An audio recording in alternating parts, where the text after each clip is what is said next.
Hello, and welcome to the Hidden Archives. I'm your host for the evening, Nicole Clark. We are happy that you have decided to join us for the Season 3 finale. As you may have gathered, this season has been a challenging one to produce and deliver. But here we are. We made it. And we will continue to deliver content fairly regularly for the next few months all the way up until the premiere of Season 4. Please be sure to follow, message, like, and rate us wherever you find our podcast. And follow us on Facebook and Instagram at Hidden Archives Podcast and on Twitter at Podcast Hidden. Oscar Wilde is known for saying a great many things, most of it riddled with a dry wit that would leave any cynic envious. However, today, in honor of Pride Month, I want to quote something a little more sincere. You don't love someone for their looks or their clothes or their fancy car, but because they sing a song only you can hear. Of course, I will not sing our content warning, but it is something I want all to hear. Know this, and know that the following comes from a place of love. If you choose to enter the Hidden Archives, if you choose to study the tomes, if you choose to take this journey with me, you do so at your own risk. Profanity and disturbing content will follow. This is your warning. The story this evening came to us as a special delivery. It is something that is brand new to the archives and directly relates to our lore and our mission. Those that have provided it to us went to great lengths to ensure its delivery, so we saw no reason to delay relaying it directly to you. So please do enjoy, but also pay close attention to everything said, whether you choose to listen to this as you drive your car, clean your house, or take a walk in the rain.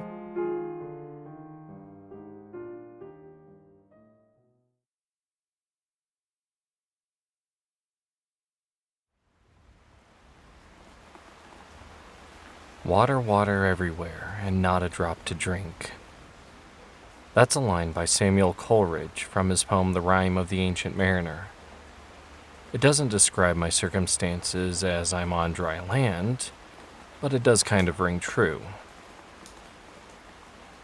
Dry land isn't actually quite fitting, come to think of it. It's been raining constantly for 3, maybe 4 days now. Ever since my plane came down. Well, since the storm brought it down anyway. Lightning struck the canopy, arced, and shorted out the lights. Everything else seemed okay. I could tell by the sound of the engines and the feel of the plane. But the storm made it so dark that I couldn't read my instruments or get any visual references. The weird part, call me crazy as if it weren't weird enough already, was that I could hear this voice telling me to pull up. I didn't, though. With no real visuals, it was difficult enough to tell which way was up already, and I was worried that I'd stall out if I pulled up too hard. Well, next thing I knew, there were branches shredding up the wings and I was belly down on the forest floor. By my best estimate, that was about 3 or 4 days ago, and it's remained dark and stormy ever since. Can't see more than 2 feet in front of me. I have no rations, and I'm out of water.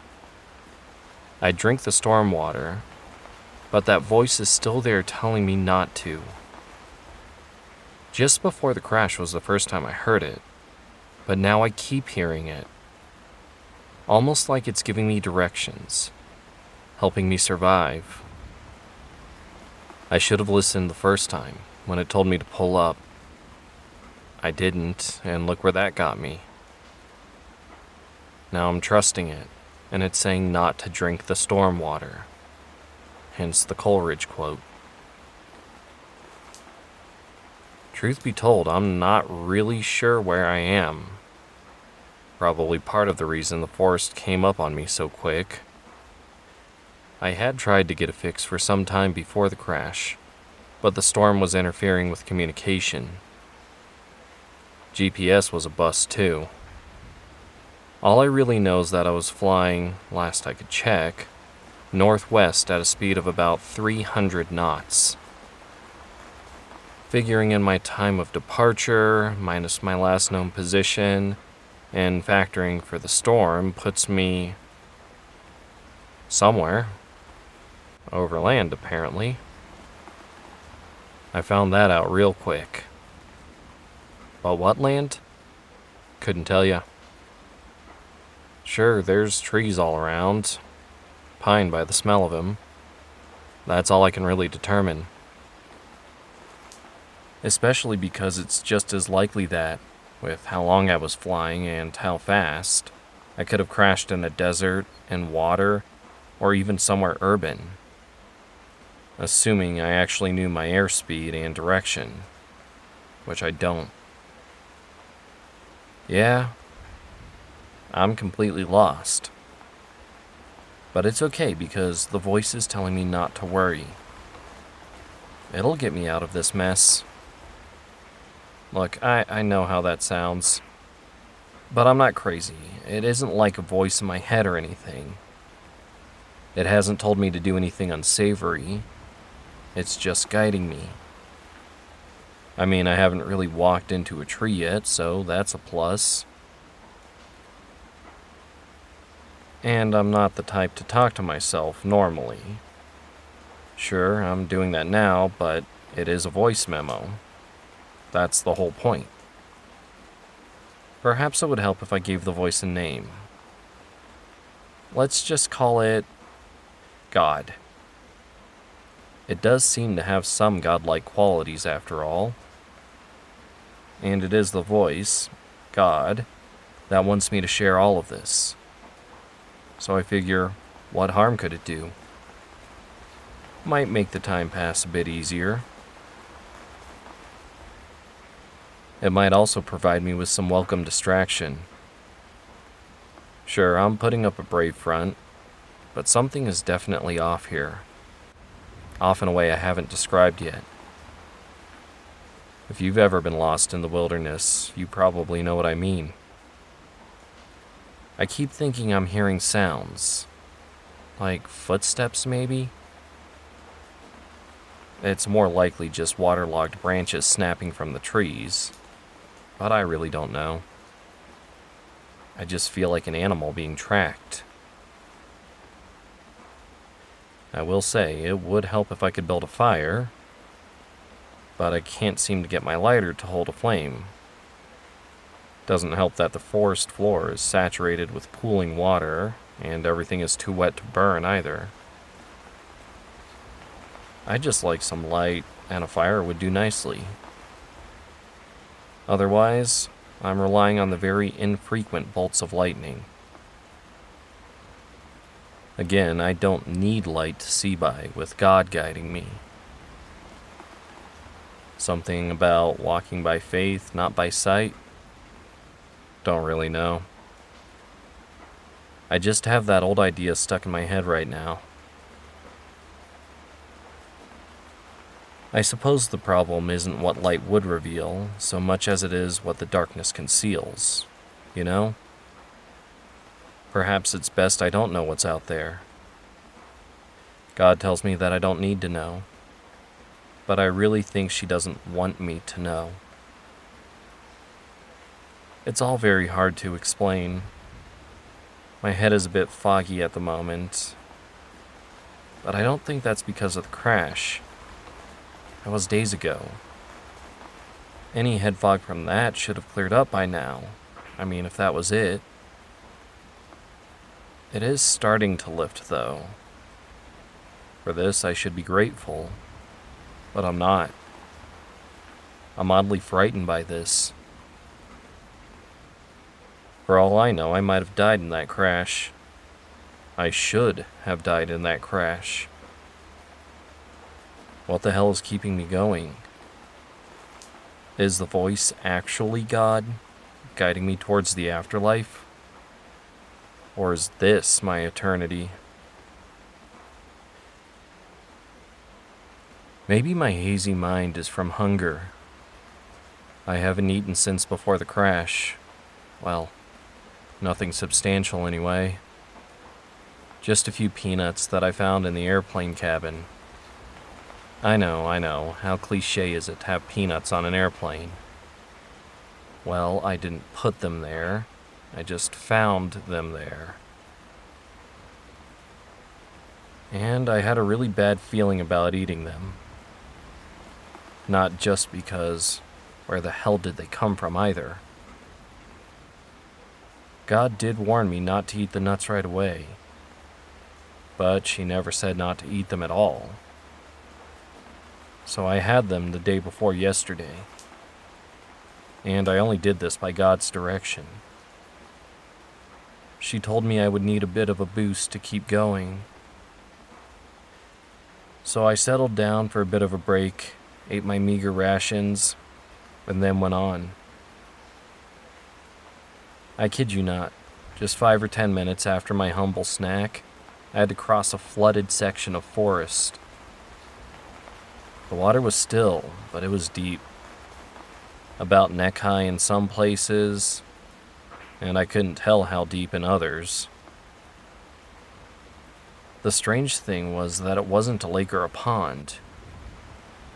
I know this because I had to swim around tree trunks and tree tops.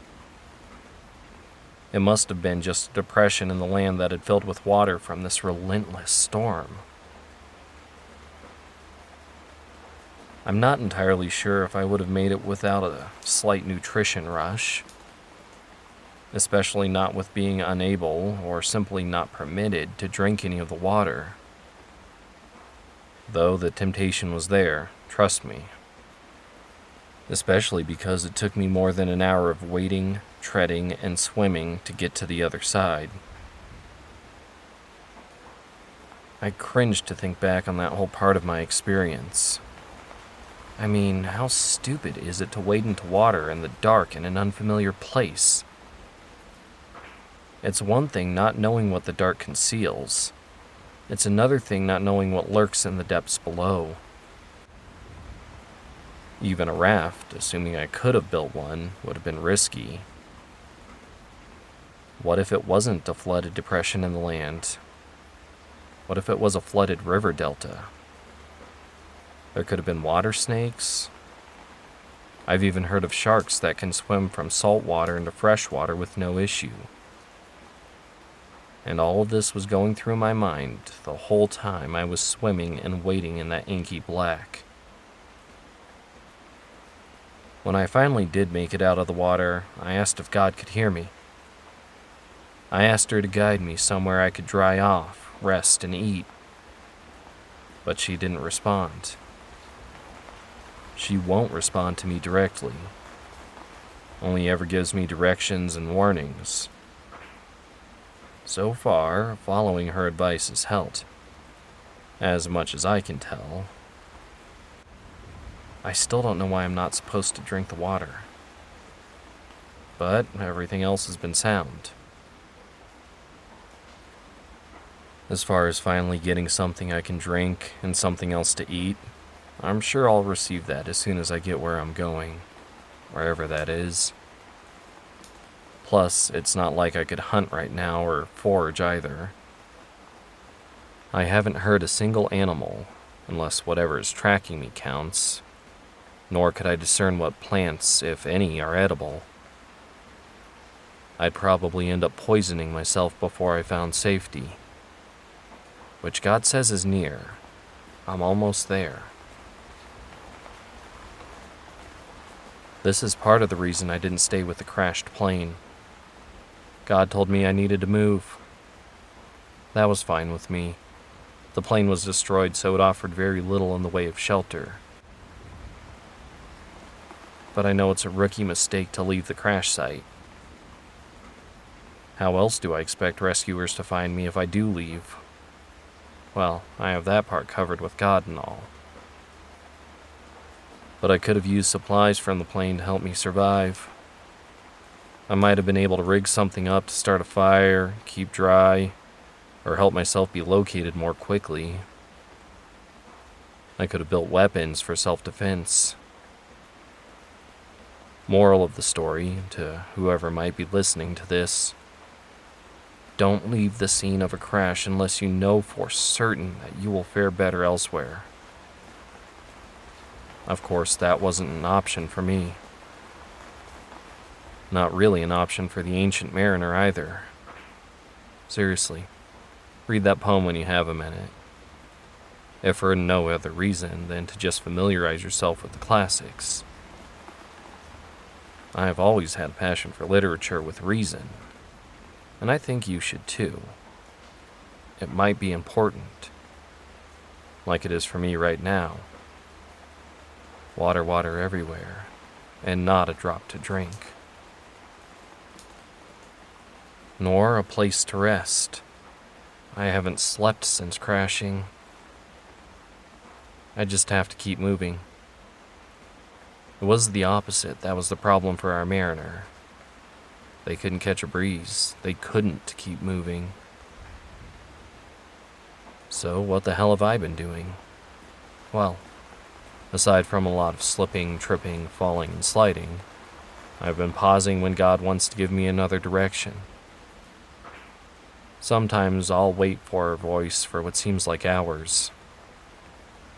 But she never fails to come back and guide me, to tell me to turn right or left, to quicken my pace or slow it. It was God who told me to start this recording, and she must have known that it would take me some time to get things all set up. Again, she didn't tell me why she wanted me to record this, just that I needed to. But I think it was to help me get through the last little bit of my journey. I'll tell you what though, I can't wait to get into something dry. I've been soaked to the bone since this all started. Not exactly any rhyme, reason, or method of drying off when the whole forest is in the midst of a perpetual torrent. I'd probably be forgiven for thinking that this whole place is a rainforest, except for the smell of the pine and the feel of the pine needles underfoot. But wait. Holy shit. I can see some light up ahead. It looks like it's coming from some sort of cabin. I think the voice is leading me there. I'm gonna pause this recording real quick and run up there.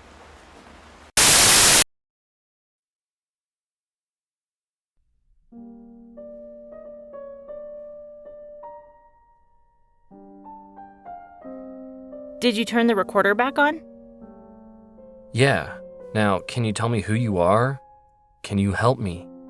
Of course, but leave that damn thing going this time, okay? Now, come take a seat by the fire and dry off. But before you cross onto the rug there, mind the salt ring. If you break the ring, then I'll have to redo the spell before you've had a chance to eat and drink. And I'm certain you don't want to wait. So here, sit. Sit! Sit. Wait, what spell? Are you some sort of crazy witch or something? Crazy? Yes. Witch? No. Wait, strike that. Reverse it. Good to know you haven't lost your sense of humor. Wait, how the hell would I know that? Do we know each other somehow? Yes, and I am a witch. But so are you. We work together. Look, it'll all start coming back to you shortly. As soon as you're dry, fed, and watered. It's an effect of a screen spell I put on you.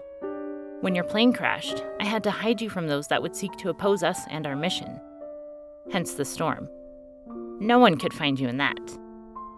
They couldn't hear your plane engines, let alone your footsteps. But as soon as I crashed and stepped into the storm, I lost most of my memories.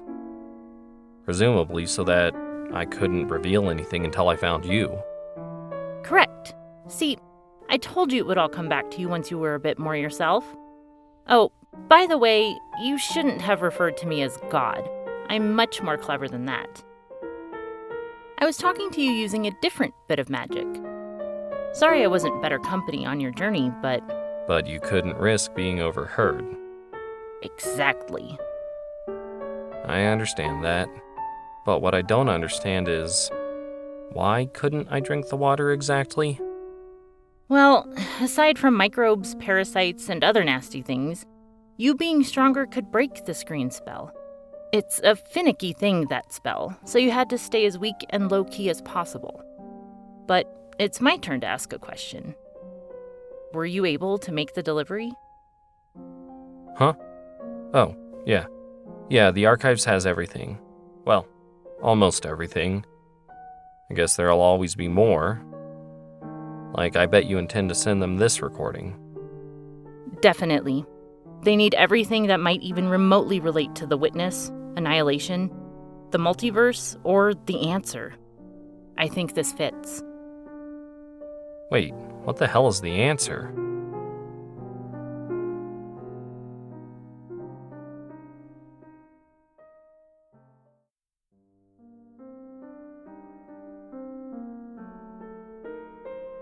As the curator here, it is my job to categorize, scrutinize, and choose which of our stories to share and when. This means that I don't really care how or where we get our materials. But a plane crash, swim, and trek through a dark forest? They probably should have just posted or emailed this story. Oh well. I'd like to thank certain parties for not copywriting the word lore, as that would have made adding this story to our lore a little difficult. More importantly, I would like to sincerely thank each and every one of you for seeing us through yet another season of the Hidden Archives. We will resume with our 4th season on October 31st of 2022. Please stay subscribed for more Hidden Archives content between now and then. There are many more stories from the Hidden Archives that have yet to be shared. We hope that you join us next time for another glimpse within. This has been a production of the Rhodes Collaborative Experience LLC. Please no reproduction, duplication, or bastardization of any content without written consent from RCX or its partners. Ex animo, ex tempus, in archivum.